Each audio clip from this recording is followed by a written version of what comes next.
sometimes what is needed isn't really a change in our external circumstances, but more in our internal circumstances, the way that we see the world. What that makes me think of is a quote by Marianne Williamson, who is a spiritual teacher who does a lot with a field study called A Course in Miracles, which is a psychological and spiritual inquiry into the mind. And what she says there, that often the miracle doesn't come from things shifting externally. It comes from our shifting our perspective in a way which is compatible with more peace and love. And so I think often, indeed, what you're saying is true. And it's not about lowering expectations, though. That's the paradox. It's really starting to, I guess what you can say is vibrate at a higher frequency, vibrate at a frequency compatible with more gratitude, peace, and love, and thereby feeling happy with the situation that you have. And the thing that's so interesting about this is so many people find their greatest joy in life after a cancer diagnosis, because something about that, being on the brink of, confronting death and recognizing that life is finite, really puts people into a state where they recognize, wow, I can't take things for granted anymore. Every day is special. And suddenly people become much more grateful, much more loving. Their heart opens. And the little things in life that we take for granted day by day, the beautiful sunshines, the, comfortable couch we're sitting on, the delicious food we're eating, suddenly take on new meaning and bring more fulfillment than they ever have. So I think that, yes, a perceptual shift can very much lead to fulfillment, but it's not about lowering your expectations. It's actually about increasing your frequency. I'm Srini Rao, and this is the Unmistakable Creative Podcast, where you get a window into the stories and insights of the most innovative and creative minds who've started movements, built thriving businesses, written best-selling books, and created insanely interesting art. For more, check out our 500-episode archive at unmistakablecreative.com. Anna, welcome to the Unmistakable Creative. Thanks so much for taking the time to join us. It's a pleasure to be here, Srini. Thank you for having me. Yeah, it is my pleasure to have you here. So I actually came across your work because my friend Danielle Laporte, also a former guest on Unmistakable Creative, shared a picture of your book on Instagram. And I was wrestling with some issues in my own life about fulfillment. And so I thought, okay, let me order this book and see what is in it. And I found myself just underlining and highlighting endless amounts of it. So I immediately thought, all right, we really need to have you on the show and have a talk about this. But before we get into this entire concept of fulfillment, I want to start by asking you, what did your parents do for a living, and how did that end up influencing the choices that you've made throughout your life and your career? Sure. And I will answer that question. Before I will also mention or comment on what you said about the highlighting my book, because that's how I first learned about you, Srini. You were highlighting a ton of my book, and it kept coming up on my feed. I'm like, who is this person who keeps photographing pictures of my book and, highlight? I love this guy. Who is this person? And then you finally emailed me, hi, I'd like to interview you. Yeah. So I'm like, definitely, I like this guy. Okay. But as to your question, what do my parents do for a living? So my family, when I was 5 years old, we immigrated from Moscow, Russia. In Russia, both of my parents were engineers. So here, coming over, they had to start fresh. And my mom, I actually come from a long line of mathematicians. Everybody's so mathematically minded. My mom here became a computer programmer, and my dad became a biomedical engineer working for the University of Illinois at Chicago. And both of them, interestingly, how they say the average number of jobs a person has in their lifetime is 7. Both of my parents in the United States had both of their jobs for 30 years until they retired. So that was what they did for a living, and they inspired in me this mathematical love for, rationality, thinking in that way. And I think that in my genetics led me to think that maybe I want to become a mathematician. So that was kind of the path that I went all the way through in high school. I was on the math team. I was a big nerd. And then I went to Stanford and fell in love with the brain. And somehow my love for math became trumped by my love for figuring out how the brain works and also how human nature works. And that ultimately led me to discover the books of a man named Irvin Yalom, who's an existential psychiatrist and was one of the mentors that led me to ultimately pursue psychiatry myself. I loved reading his books. So as I read his cases, they so resonated with me, and I thought I want to be doing this myself for a living one day, writing and seeing patients. And here I am many years later. I'm curious what impact growing up, in an immigrant family, with parents who were immigrants had on your life in general, and what your childhood experience was like. Because I know, when I compare the immigrant experience of growing up with immigrant parents to the stories that I hear friends who aren't immigrants tell, they're like vastly different in terms of expectations, in terms of what we're taught about life and fulfillment. Ironically, I think at least in the Indian culture, we are very much on an achievement oriented path from the time we're old enough to understand what we're being told. And I'm curious, is that the case with, Russian immigrants, and how did that impact your life, if at all? That was so much the case with my family. And it wasn't even that they, education was very valued, but I think that also went with my personality, because I loved learning. I always loved learning. I loved homework. I loved school. It was not something that ever I felt was a chore. I just really loved knowledge from an early age, as I'm sure probably is similar to yourself and many other people who've, pursued some form of an intellectual knowledge-based discipline.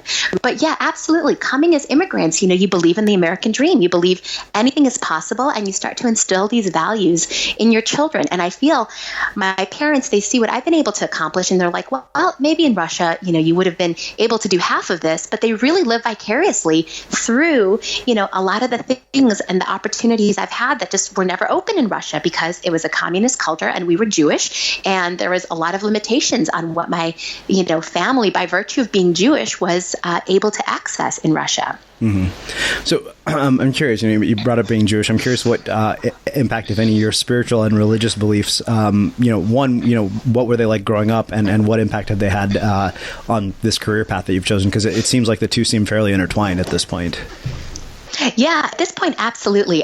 So in Russia is anti-religious, or it's a-religious. There's really, communism has an anti-religious ideology. And even though we were Jewish, my parents never really had a place to practice, and that really wasn't a part of our cultural identity. For my dad, Judaism was much more about this long lineage and history of people being persecuted in many ways and having to rise above and being a minority. And, my dad would have to, people would say anti-Semitic things in his yard, and my dad would beat everybody up. And, for that, way back in the day. And he even told the story of how one day there was a big fight. And then my grandmother, my dad's mother, was called, and she's like, well, once again, your son beat everybody up. And she's like, no, he didn't. He's at home sick all day. So he was like, so my dad had to develop, essentially being, constantly having to defend himself because there was so much anti-Semitism. My mom, it was interesting, kind of had a different course. She was on the training for the Russian Olympic swim team. So she was a master swimmer. She was like the number one, she was a swim champion of Moscow when she was 15 years old. And so by virtue of being an athlete, she was actually able to overcome so many of the restrictions placed on Jews. So she was able to go to a school equivalent to Harvard, where the quota on Jews was very, very low. Mm-hmm. So anyway, this is kind of how my Judaism impacted my parents. And what, it does for me is just make me recognize that, my goodness, I'm in a place where it's actually so okay to practice, to be who you are. Nobody's persecuting anybody, at least overtly. There's freedom of expression. And Judaism, for me, was also one of the ways in which I got into spirituality eventually. Mm. And spirituality, is something that's, as you've read in my book, has been a huge part of how I practice, of how I work with my patients, and just of how I understand the world. So, one of the things that is always interesting to me is these moments when people discover what they're destined to do and feel completely drawn to something, like you are when you opened this psychologist book, this existential book that you spoke of. In your own experience with friends, in your own experience with patients that you've worked with, what is it that brings about those sort of peak experiences in people's lives that have the capacity to alter the trajectory? And one, can they be brought about deliberately? Two, why do so many people miss them? Right. That's such an important question. And I can answer that emotionally, from an standpoint and also intellectually. So I'll give you the intellectual answer first, because that's a huge debate in my field and in the literature. And the question you're asking is, what is the mechanism of therapeutic action? How does therapy work? What is it actually that leads people to change their lives? And there is a ton of theories on that. And the bottom line, at the end of the day, it really is your relationship with whoever it is that is in your life, who's the therapist, or it could be another important relationship. Relationships heal people. Love heals people. People heal people. And so that, but other theories on what's the mechanism of therapeutic action, what actually creates these peak moments, are that it's usually some rational understanding together with a deeply felt emotional connection to what's being, thought. Like somehow people feel something that they don't feel before. And the newness of that feeling opens up a possibility and a potentiality within themselves of which they were previously unaware. And that just shows them, wow, life could be really different. And so it has to be like that. Together, the heart and mind working in unity, hopefully in the context of a powerful relationship where that change happens. That's, one answer. The other answer, which is a much more personal, spiritual answer, is people have moments of revelation. People experience crazy things in their life that they can't predict or they could never imagine coming. And those things really just shift the trajectory of their own lives. And, these are synchronicities. Carl Jung coined the word synchronicity to be meaningful coincidences. These are things to which we imbue with a certain kind of meaning that takes us above and beyond the mundane experiences of life. It's really transcendent and meaningful beyond what, really it's in line with our purpose. So that's, a whole other thing. For me, it was a combination of both. It was having an amazing therapist who really helped me to better understand myself, that enabled me to change my life. But then after I feel like that part of my life was much more grounded and in control, then the miracles and the synchronicity started happening, and experiences came into my life that I was like, what in the world is happening? And it was those, moments of revelation that really just created shifts for me. Mm-hmm. And I'm sure you've had, similar experiences. It's funny the way you describe that. I think of the first time I ever stood up on a surfboard and knowing that, wait a minute, this is going to completely alter the entire trajectory of my life. Right. What was it that you felt? Can you even put language to that? Or is it something that's like ineffable? Oh, I've spent 10 years putting language to it. I've written books about it, articles about it. I think it was this intense sort of euphoria and freedom and this sense of, wow, when this is happening, I feel better than I felt in my entire life. And I want to feel like this all the time. I will do anything to ensure that this is a feeling that I get to experience on a regular basis. Right. So feeling joyful, feeling fulfilled, feeling alive, seeing the possibilities, like transcending the mundane of the world, essentially. Mm-hmm. Right. And it's that transcendent experience. You wonder, how much of that can you actually live in day to day? And is it possible to exist in that state? Or is it inevitable that those states really are kind of penetrated by moments of darkness, dark nights of the soul, pain, in order to accentuate the fact that the transcendent moments are indeed so special and meaningful? Yeah. So I do want to come back to all of this, the idea of synchronicity, and also, how a lot of it started to occur when you got grounded. But before we get there, walk me through going from Stanford to, your personal interest in this area of fulfillment. Like, what led to this topic in particular that you wanted to explore in so much detail? Right. So at Stanford, I worked in the neurobiology lab with Dr. Robert Sapolsky.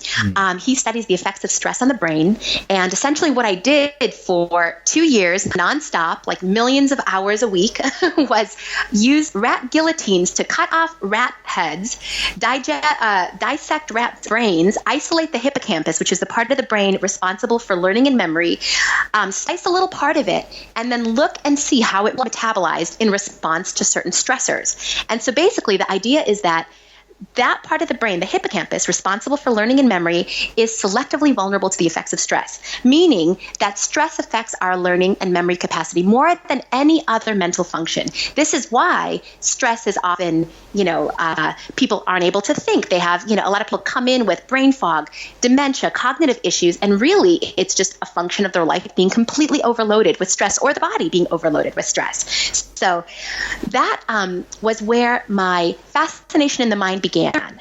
And it was during that time, like I mentioned, that I discovered Dr. Yalom's books. And that was in, one of my girlfriend's rooms in college. She was reading it, so I started reading it, and I was like, wow, this is fascinating. This is really, really neat. And then in reading that, I realized that my own journey, because I feel like, some people have always felt themselves to be simple, easy to understand. I've always found myself to be complex, difficult to understand. And for many years, it was hard for me to even understand myself. And so for me, really, the question better understanding human nature and connecting to other people was in large part to decipher some inner mystery, which might sound indulgent and it might sound self-serving, but at the end of the day, we can't really help others, especially help others on the path of their own self-discovery if we haven't done the work ourselves. And so it was from that place, a place of inner confusion, of not knowing, that I started on my own journey to try to figure things out. After Stanford, I worked for a few years as a management consultant, which was a break from school because my brain was completely burned out. I had worked too hard, done too much, yada, yada. Management consulting was a totally different world, and it really just gave my brain a break. And I learned there about professionalism. Whole different world. Loved the work, but knew that what I was meant to do was to be a doctor. And so eventually went to Yale Medical School and was debating between the heart and the mind, cardiology versus psychiatry. I thought I was going to be a psychiatrist all along. It was the plan, but something about the idea of studying the heart from a philosophical standpoint also was just so resonant. But at the end of the day, I ended up studying psychiatry. And what I didn't mention was at Stanford, I also studied philosophy. So I did biology and philosophy. And philosophy is really a way of applying mathematics to human nature and to how the world works. So psychiatry was the way in which philosophy and biology most worked. It was most in line with who I am. And so that took me eventually to Yale Medical School and then eventually to my NYU psychiatry program. And then, I finished my residency and finally went on to do the kind of work that I want, which is to work with people like you and I going through difficult life changes, transitions, and really trying to grow as people. And all of this has been a journey of fulfillment, which I can, which you read about in my book and which I can tell you about in much more detail. But really, all of that has been what together has led to this question of how can people feel fulfilled? What is fulfillment? How do mind, body, and spirit work together in creating a fulfilled state for a human being? I'm curious, one of the things that you talk about is a definition of fulfillment, and this line in particular, is something I highlighted. Each person's definition of fulfillment is unique. For some, this involves a vibrant health, a loving, intimate relationship, meaningful work, financial security, children, and a home of one's own. For others, it includes connection to a higher power, being part of a supportive community, and the presence of creative outlets for self-expression. One, I'm curious, has your own definition of fulfillment changed over time? Two, how do people figure out what it is that, is their definition of fulfillment? And three, it takes me back to something that, you may have heard in the conversation that I had with Srini Pillai about self-esteem maintenance versus self-esteem optimization. And sometimes I almost wonder if, okay, I'll be fulfilled if I'm willing to lower my standards in my life. And I'm curious what you have to say, which I realize are like three questions in one. Right. And all such great questions. Yes. Okay. I'll go backwards. I'll start with question number 3. And whether sometimes what is needed isn't really a change in our external circumstances, but more in our internal circumstances, the way that we see the world. What that makes me think of is a quote by Marianne Williamson, who is a spiritual teacher who does a lot with a field study called A Course in Miracles, which is a psychological and spiritual inquiry into the mind. And what she says there, that often the miracle doesn't come from things shifting externally. It comes from our shifting our perspective in a way which is compatible with more peace and love. And so I think often, indeed, what you're saying is true. And it's not about lowering expectations, though. That's the paradox. It's really starting to, I guess what you can say is vibrate at a higher frequency. Vibrate at a frequency compatible with more gratitude, peace, and love, and thereby feeling happy with the situation that you have. And the thing that's so interesting about this is so many people find their greatest joy in life after a cancer diagnosis, because something about that, being on the brink of, confronting death and recognizing that life is finite, really puts people into a state where they recognize, wow, I can't take things for granted anymore. Every day is special. And suddenly people become much more grateful, much more loving. Their heart opens. And the little things in life that we take for granted day by day, the beautiful sunshines, the, comfortable couch we're sitting on, the delicious food we're eating, suddenly take on new meaning and bring more fulfillment that they ever have. So I think that, yes, a perceptual shift can very much lead to fulfillment, but it's not about lowering your expectations. It's actually about increasing your frequency. So that's the third question. Your first question. Can you, as I was talking about this, tell me repeat the questions Absolutely. Again. The first two, yes. So I'm curious, how has your definition of fulfillment changed over time? Right. Okay. That's right. So my own definition of fulfillment. Right. So factors in my definition have changed and others haven't. And it really is just about, I think, my own personal evolution and what's been important to me and what's been meaningful to me. I was always very, very studious. My work has always been such a huge priority in my life, and I always felt like this is what I need to be doing, at first because of my parents' expectations, but eventually because I recognized that my purpose in this world was to help people and to help people to grow through the path of psychiatry and eventually through the path of psychiatry together with spirituality. And so that happened very, very gradually. And at the beginning and at the end of that journey, work was a huge part. Work and doing purposeful, meaningful things always was a huge aspect of my fulfillment.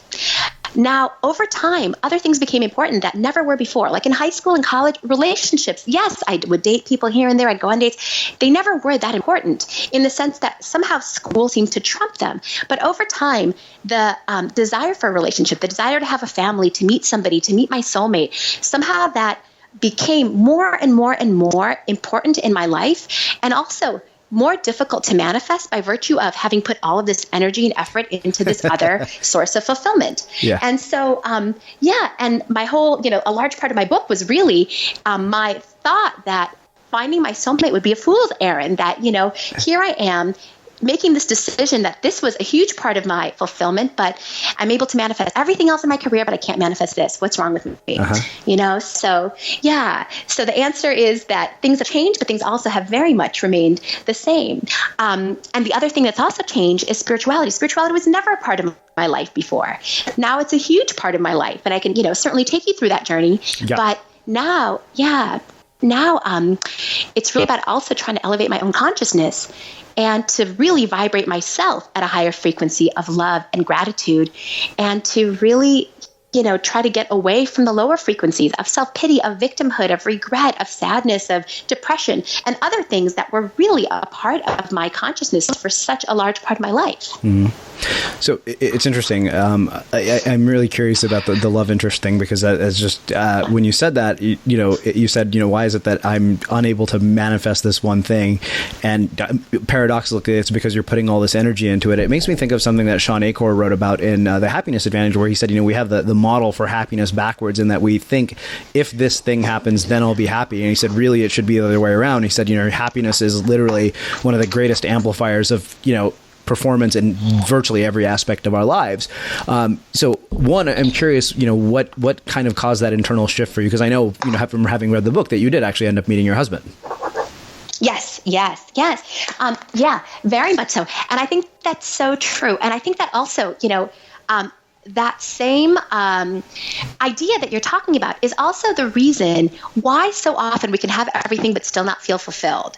And it's because we feel that we will be fulfilled if A, B, C, D, if we reach the following goals. That fulfillment is actually a destination, as opposed to it really being a state that we try to inhabit as much as we can in our lives, and it being really the journey itself.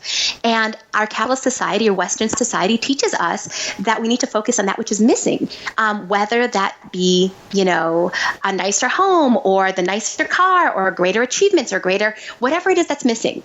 And we need to focus all our energy and resources to make ourselves whole through that, as opposed to recognizing, not focusing on our lack, but focusing on that which is abundant in our life, which is so, so much. No matter who you are, no matter what hardships you've endured, there's so much more abundance in your life than lack. And the focus on abundance is what you're speaking about with the focus on happiness and how that actually precedes all the other experiences. When you have that as your baseline, when you have that at your core, you can vibrate at a frequency of love, at a frequency of joy, without really needing something else to be the source of your joy or to be the source of your happiness or fulfillment. And I think that that's where we all want to, at the end of the day, try to get to. Mm-hmm. So there are a couple of things that come from this. I want to ask you about two things, actually probably more than two things based on, kind of where this is going so far. Some people have a natural negativity bias, right? They're, no matter how many, gratitude exercises they do, like they kind of can't help but go to that place. I know because I struggle with this. Like I have to take insane amounts of precautions to keep my mind from going to this place of sort of rumination on things that I could have done differently in situations and things that might have, been better, that turned out worse than I wanted them to. So I'm curious, one, what you have to say about that. And two, I think that you're right. We do have an insane amount of abundance in our lives, but I think so often, we tend to come at things from a place of scarcity. And I'm curious, in your experience, I mean, if you're looking at it not just, in terms of what we're talking about, but, financially, emotionally, how you make that shift from scarcity to abundance. And then the third thing is that I think that everybody listening to this, myself included, and you can intellectually understand what you were talking about, and we don't question the validity of it. But for us to really emotionally get that and live that in our bones is a whole different animal, and I'm curious why that is and what it takes for that to change. Absolutely. Absolutely. Okay. So we'll start with the first question, which I love, which is about rumination and perfectionism and obsessions and negativity biases, which, truth be told, I so relate and empathize with you because I have the same thing and I've had it all my life. And that's actually one of the reasons I was so drawn to Dr. Yalom, because one of his books is called When Nietzsche Wept, A Tale of Obsessions. And obsessions are when, things just keep going on and on in our minds and we're spinning on wheels and we know that it's not good for us, but our mind are more powerful. It's like it's so hard to stop them. And I think this also happens when we are given so much positive reinforcement for the super, super fast and super, super charged working of our minds that it's hard to then slow them down when it's not as adaptive and productive anymore. So this is where obsessions and ruminations come from. I totally get it. I'm so there. And then, a lot of them have to do with perfectionism because a lot of it could be about self-hatred and self-blame and shame and not feeling that we're good enough in some way, shape, or form, because the two limited core beliefs that are shared, there's been studies on this by about 80% of humanity is, number one, that I'm not worthy of happiness, and number two, that I'm not good enough. Like these are things that we harbor deep in our soul, and it's so sad and so disturbing, but this is really the root of ruminations and obsessions. It all comes from deeply held implicit core beliefs, often that we're not even aware of, that then lead to a lot of our thoughts. So I can, speak much more on that, but I'll answer your other two questions first. The second one being about the shift from scarcity to abundance and how to create that shift. And that actually also, I think, ties in a lot with your third question about how, if we know something intellectually, how do we make it actually applicable? And how do we make it like a part of our lives? How do we not just intellectualize and keep it at a distance, but really integrate it into our being and enable ourselves to live our life at a higher level based on that knowledge? How do we become more coherent as people? And I think, things like that, there really are no shortcuts.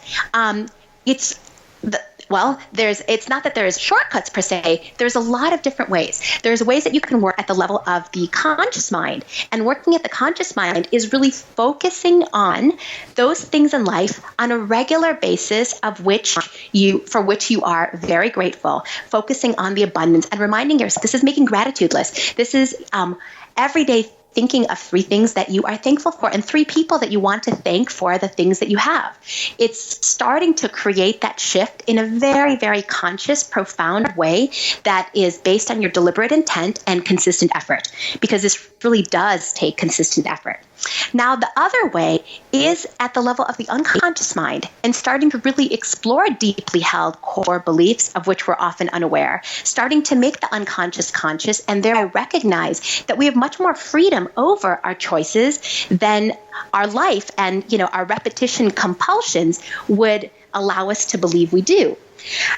And so how do you do that? So getting at the unconscious mind, there's many different ways, and there's some amazing things that actually enable you to get at your unconscious through the unconscious, kind of going like around the conscious mind, kind of recognizing that your thoughts can get in the way of all this. Your thoughts aren't always helpful. And the conscious mind only plays a little piece in who we are and the actions that we make. Because if the conscious mind played a full, was fully active and was 100% successful, we would all weigh exactly what we want to weigh. Our lives would, be exactly as we want. We'd look exactly as we want to look. Nothing would be off. But so many of us have bad habits, have addictions, have obsessions, etc. Welcome to life. Welcome to the power of the unconscious mind. Welcome to, self-sabotaging behaviors, which are a natural part of being human beings. And so different techniques help people to get at the unconscious mind. And that includes the emotional freedom technique. That includes, tapping. That includes the work of Henry Grayson in the book Mindful Loving. And in his other books really talks about ways in which to get into your unconscious mind. There's a ton of people out there trying to figure out more ways. And there's also ways with binaural beats and sacred acoustics. So meditations aimed at enabling you to go deeper faster. This is all ways of getting at your higher consciousness, connecting to your higher self, connecting to your soul, to your unconscious mind. A lot of people think your soul and your unconscious mind are actually synonymous, and starting to use that to shift not just the deeply held core beliefs, but also the thoughts downstream of that, and then the actions that we take in this world. So I don't know about you, but vacuuming is not one of those things that I ever look forward to doing. But as you know, your environment has a huge impact on your creativity. So I still like it to be clean wherever I'm living and working. But now it doesn't have to be something that you deal with. If you're like me and you grew up in the 80s, you probably fantasized about the day when cleaning your house would be like it was for the Jetsons, meaning you don't have to lift a finger. Well, the good news is that we're already kind of living in that future. And the easiest way to make sure your floors are clean every day is with the iRobot Roomba Robot Vacuum. It cleans up after itself. The Clean Base automatic dirt disposal takes convenience to a new level, automatically empties its own bin into an allergen lock bag that holds 60 days of debris and traps 99% of pollen, mold, and dust mites, so you can forget about vacuuming for months at a time. Let the Roomba clean for you instead. It learns your home, finds dirt, and empties itself on its own. It's got powerful cleaning performance made effortless. Remember, if it's not from iRobot, it's not a Roomba. To learn more, go to irobot.com/unmistakable. Mm-hmm. So I want to ask you one question in particular. I remember this section. This really stood out to me, and I thought a lot about this. And I remember you posed a question that gave me a lot to think about. So sometimes we deceive ourselves into thinking that our self-critical thoughts and behaviors are helping us to implement positive changes in our lives. But the result is often the opposite. The more we criticize ourselves, the more we keep ourselves stuck in old patterns, and change is difficult to implement in a climate of self-hatred. I'm curious, one, how you stop the self-criticism, what in your experience has helped people to stop that? Because I know you posed a really thought-provoking question about that. And then the other is, what is the role that self-worth plays in fulfillment, and what, in your experience, both personally and from looking at your patients, are the things that cause people to question their self-worth? What kinds of situations, circumstances, and experiences, make them, think that their self-worth is out of their control?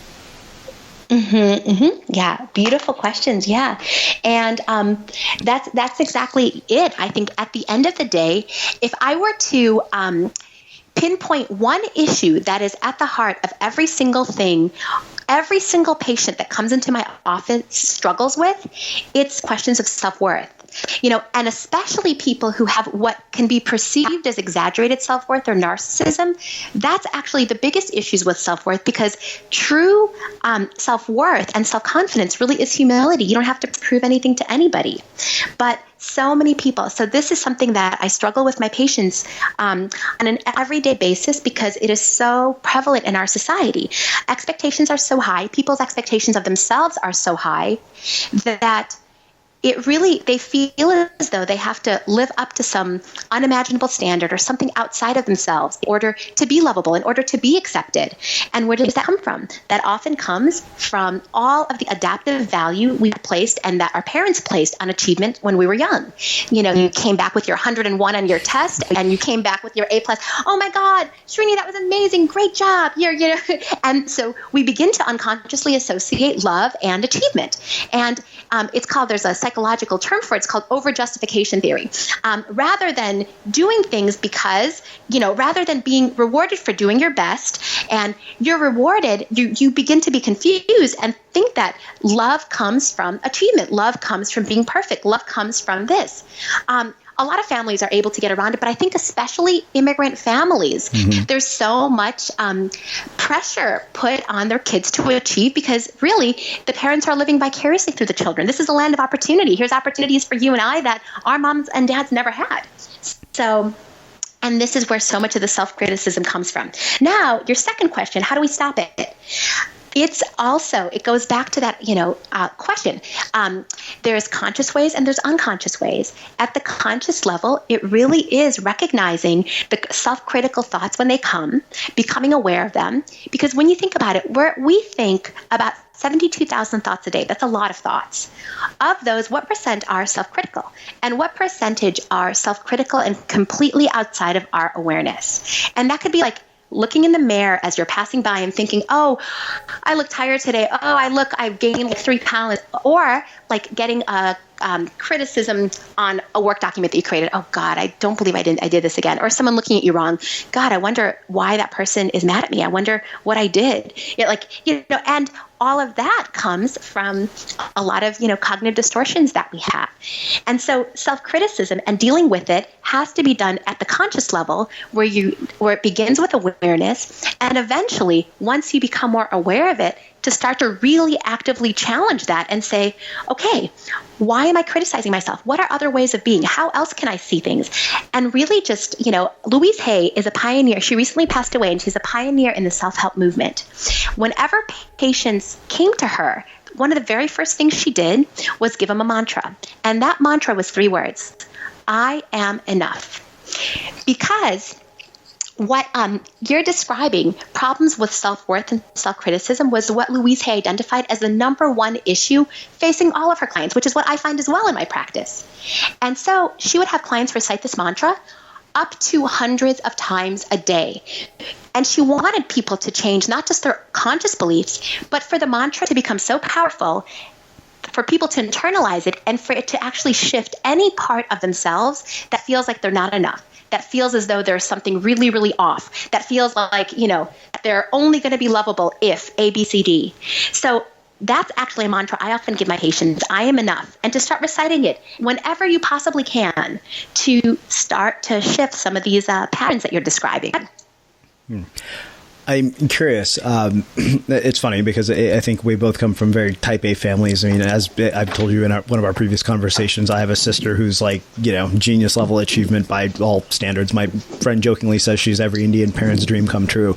I'm curious if there was a point at which you stopped feeling that you needed to prove anything to anybody. And was there a point in your life when you did feel like you had something to prove?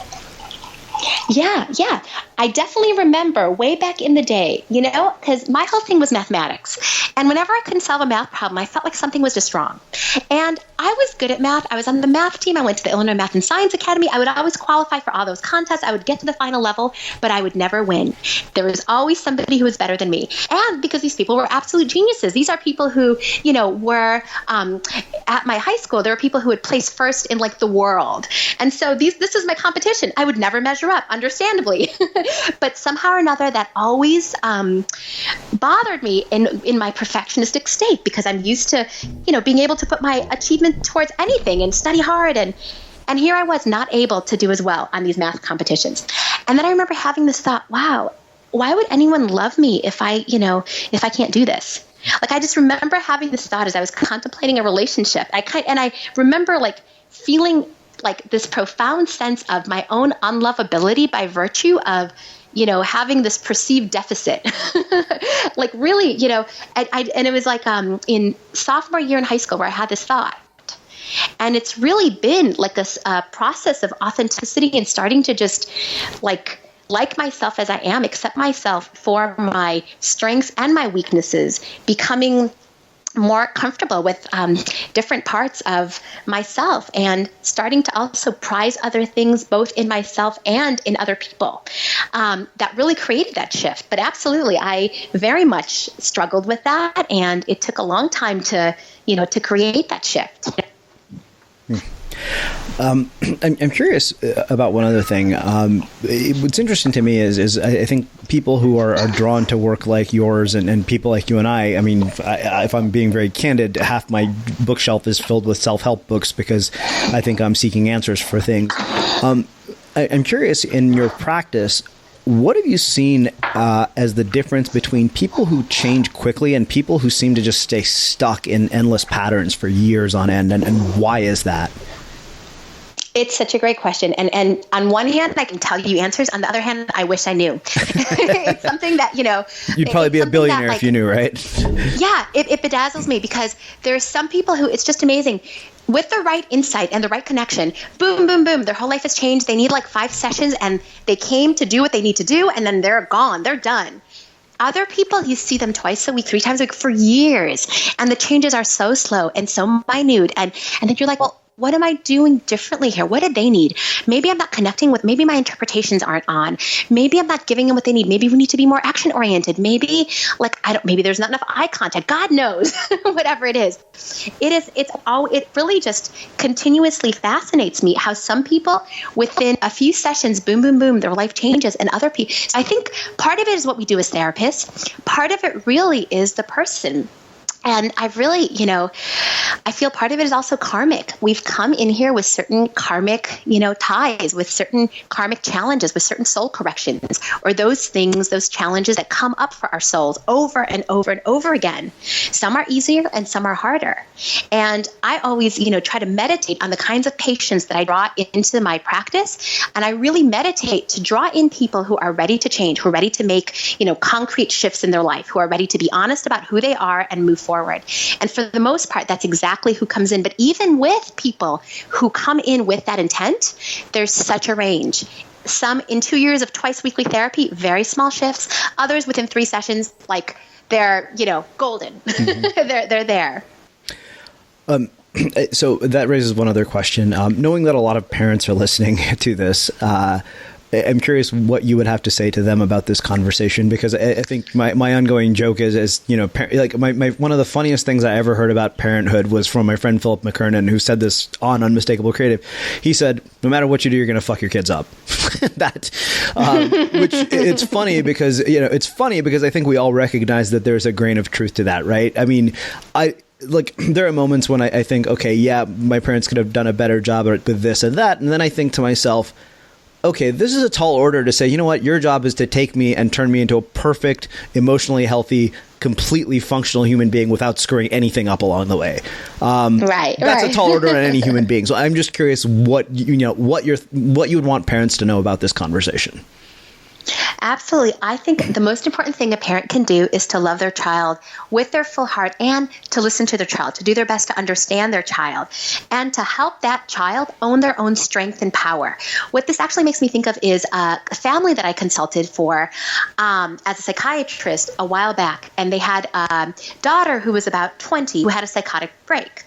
And this was a woman who was so motivated, and despite her psychotic break, she's on these heavy medications, and I came in as a consultant. I didn't actually treat her. I didn't put her on the medications, but she was on these heavy medications. She's doing everything she can to be amazing, to take the classes. And then her parents, because they think that that's what good parents do, continue to push her. She's not getting enough sleep.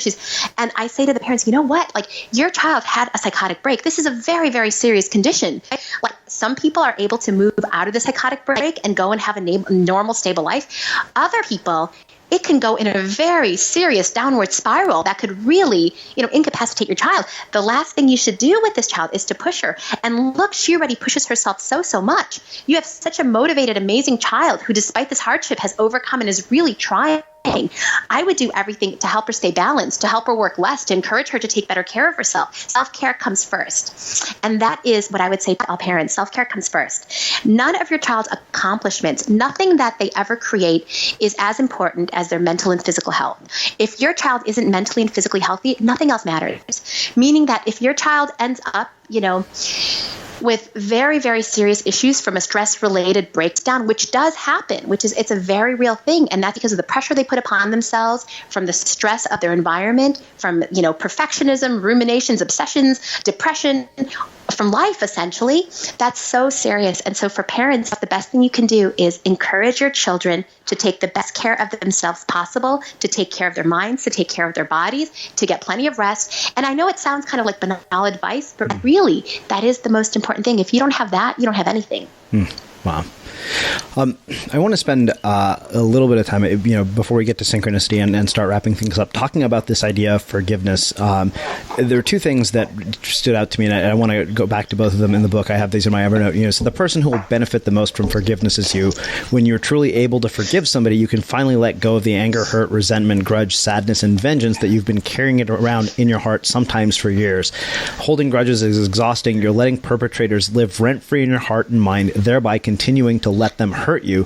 Forgiveness is simply the most energy-efficient option we have in looking out for ourselves and the most conducive to health, well-being, and fulfillment. And I'm curious, one, are there people in your life that have hurt you profoundly in a way that it took you a long time to forgive them? And how did you finally let go of it? And why is it that we have a hard time with this, even though we know what the benefits will be? Yes, such important and great questions. And I do a lot of writing on these subjects. And when I write specifically on forgiveness, this is the point that a lot of people like yesterday, someone just wrote on Instagram, I just published an article on victim mentality. And a lot of people came and asked a very similar question. How really do you forgive someone who's hurt you so much?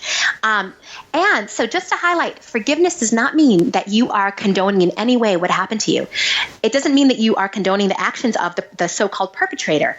And it certainly doesn't mean you're okay with it happening again, nor are you okay with letting down whatever boundaries you've put in place to that person, coming back into your life, hurting you again, or anything like that? Actually, a precondition for forgiveness is a sense of safety about what happened and the existence of boundaries already in your life to enable you to go to the next stage, which is to clear your heart and mind of the resentment and anger you feel towards that person. Why do we have so much trouble with this? We have so much trouble with this because we as human beings like to exist in victim mentality. And trust me, this is, my husband and I always joke about this. I love to be a victim. I love to blame him for stuff. I'm feeling down. It must be his fault. What did he do this time? But it's not. It's never his fault. It's all me. And it's all me and my love for the victim mentality. And my husband's the exact same way. We're like mirrors of each other in this way. We love to exist as victims. And because victim mentality keeps us from taking responsibility for how we're really feeling, it keeps us stuck in, righteous indignation at times. It keeps us, really not having to move on from and take responsibility, not just for what happened to us, but for where we are right now and for our attitudes for it. This is why it's often so hard to forgive. And the first sentence that you read, that the person who most benefits from forgiveness, it's not the perpetrator. Often the perpetrator or whoever it was that has deeply hurt you, that person doesn't even know that you're forgiving. Forgiveness really is purely a self-focused act. It's a selfish act. You're doing it, you're forgiving this person. It's one of the most loving things you can engage in, but it also is an act that you're doing for yourself. Because you are the one who's letting go. You're the one who's clearing your heart. And the example that I give in my book is a friend of mine from Rwanda. I worked in Rwanda in 2009 doing PTSD work with genocide survivors. And there I met this amazing man named Jean-Baptiste. Jean-Baptiste was a victim of the genocide, as were all the people of Rwanda. But in a very profound way, in that his neighbor, a young boy with whom Jean-Baptiste grew up, who used to come over to have dinner served by Jean-Baptiste's mother at Jean-Baptiste's house all the time, that neighbor went and during the genocide brutally murdered Jean-Baptiste's mother. And for what the neighbor had in his mind, basically you were told kill or be killed. The neighbor felt like he had to kill or he himself was going to be killed. So the neighbor at that point had been in jail for 14 years because of this. And Jean-Baptiste understandably harbored intense hatred and anger and resentment towards this man who was once his friend. And then he started running Rwanda's forgiveness program, which, because it's such a small country with so many people victims and perpetrators of the genocide have to live side by side. The only way that's possible is through forgiveness. And forgiveness, like I said, doesn't have to do with the other person. It's about you releasing hatred, you releasing resentment, you releasing what you've been carrying, releasing your grudge. So having run this program, one day Jean-Baptiste realized that what he needed to do was stop carrying around all his anger and hatred toward his neighbor Paul. So he went to the jail, and when Paul saw him, Paul thought that Jean-Baptiste had come to kill him, and understandably so. But instead, Jean-Baptiste forgave Paul, and he describes it as the most liberating day of his whole life. And in order to prepare for that day, Jean-Baptiste did prayer and fasting and really asked God for help undertaking one of the most difficult things he's ever done in his life. So that to me is emblematic of what the human spirit is capable of. And whenever I think about who, do I have in this world to forgive? And I do not have anyone to forgive who's done to me what Paul did to Jean-Baptiste. Nothing that even comes close. So I use Jean-Baptiste as my example. And whenever I find myself holding a grudge, being angry, feeling somehow harmed or, wounded by somebody, I think, okay, you know what? I'm not going to give that person that power anymore. They can have their energy back. I'm going to take my energy back. I forgive them. That's it. Wow. Well, I think that makes really a kind of perfect place to bring this full circle and talk about this idea of synchronicity and wrap things up. Because I think, earlier in our conversation, you recommended you mentioned reaching this place of feeling grounded such that sort of a synchronicity started to occur in your life. One, what did you mean by that? Can you tell us what your own experience was with that? And then two, how do we find it in our own lives? Right. Yeah. So in my own life, I was going through just a difficult time. I felt like things were incongruent. I was in my psychiatry residency at the time. I was dating this wonderful man. We were, living in a cute little place in New York City. I had all of the accoutrements of success, and I should have been happy. But there's something within me that just felt so off. I felt so, on some level, disconnected from myself, even though at the time I wouldn't have been able to tell you that that's what it was. And I was trying to figure all this out. And here I am, also a psychiatrist, trying to help all these other people get their lives together. And my profound belief about things is you can only take your patients as far as you yourself have gone. If you are stuck on certain things, it's going to be very hard for you to help patients get unstuck in those particular ways. And the most important thing you can do as a healer is to keep working on yourself, elevate your soul, get unstuck in the places that you need to get unstuck and move on. So this is what I was trying to do. So I started working with this psychiatrist who was a huge help to me and remains a mentor, a colleague, and my therapist to this day. And he was the first person who I feel really helped me to just turn my life around, turn my perspective around. What was the healing modality? What was the mechanism of therapeutic action? It was a million things, but it was really our relationship. It was a very, very powerful, wonderful relationship. And he really helped me, I feel, stabilize and understand things. And I ended that relationship, and I just got myself more congruent with who I really am. And then when I was feeling a little bit better, things started to happen. One day I had this dream of a sign that said Kabbalah Revealed.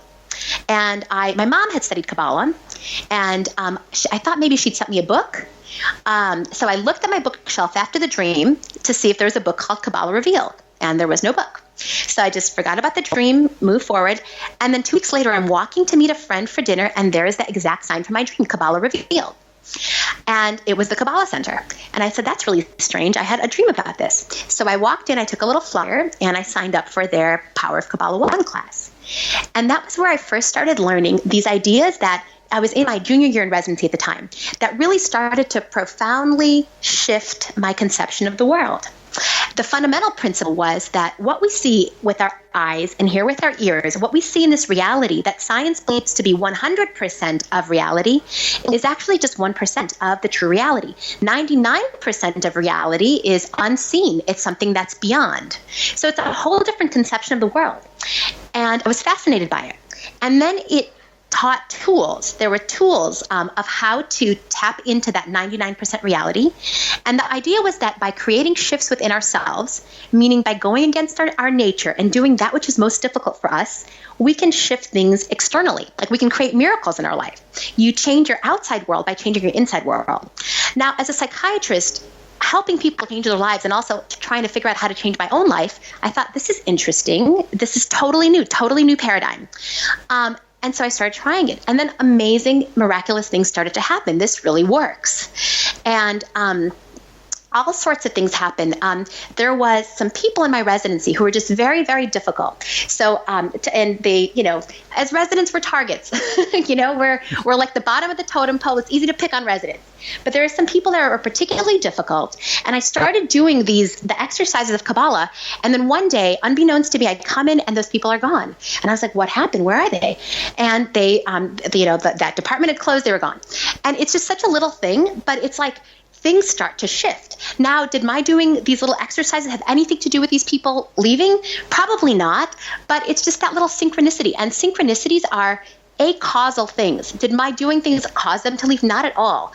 But somehow or another in my mind, they were connected, and so it was meaningful. But it was other things started happening as well, and I described them in my book. And things started happening with patients. Things started happening with another man I met who I thought was my soulmate, but didn't end up being my soulmate. So little synchronicities. I'm not really describing, I feel like, the miracles or the strange things, but they happen a lot. Okay, I'll describe one of them. After starting to date, I met this one man who I thought was my soulmate, but things didn't work out. I found out after we'd gone on a few dates that he was also dating many other women and just, was emotionally unavailable, which I later would learn was a pattern that I had. I would draw in these emotionally unavailable men. And this was one of my soul corrections, which I eventually, over a long time, learned to correct. So, but when this man I thought was my soulmate, I was completely distraught when I found out he was dating all these other people.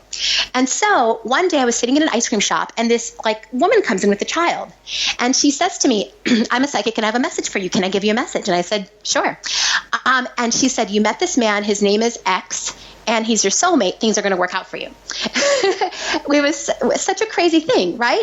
I'm like, who is this woman? How does she know this person's name? And why is she telling me things are going to work out? And the only thing that I can entertain, because this is also when I was starting to do Kabbalah, so I was like, wow, the world works in this magical way. This is magic. And it totally was magic. The only thing I can entertain was that God had taken time out of his busy schedule, recognizing how hard I've been working on this whole Kabbalah thing, to send a psychic to this ice cream store to give me this message that things are going to work out with this man. And I was dumbfounded. And so needless to say, things didn't work out with that man. But when I thought about the message the psychic gave me wasn't that things are going to work out with this man. She said things were going to work out. And things really did work out in an even better way than I anticipated or expected.